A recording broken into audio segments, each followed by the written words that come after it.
ночам звучит надрывный кашель. Старенькая женщина слегла.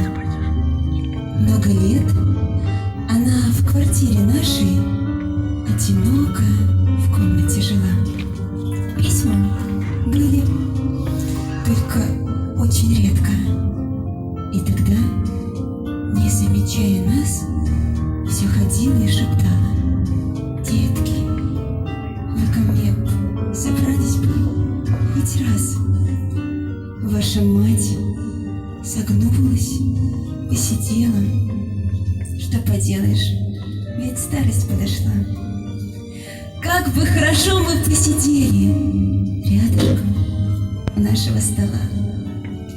Вместе на собрание мы ходили, в праздник пели гимн до зари, а потом разъехались, уплыли, улетели.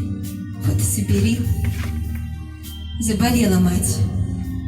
И этой ночью телеграф не уставал стучать: «Дети, срочно! Дети, очень срочно приезжайте!» Заболела мать. Из Одессы, Киева, Игарки, забыв на время все дела, дети собрались. Это очень жалко. В постели, над столом гладили морщинистые руки мягкую серебряную прядь. Почему же дали вы разлуки беспокоить любящую мать? Мать ждала вас в дождь и в снегопады, в тягостной бессоннице ночей.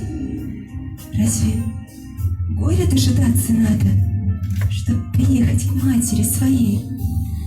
Разве только эта телеграмма привела вас к скорым крестам? Слушайте, пока у вас есть мама, приезжайте к ней без телеграммы.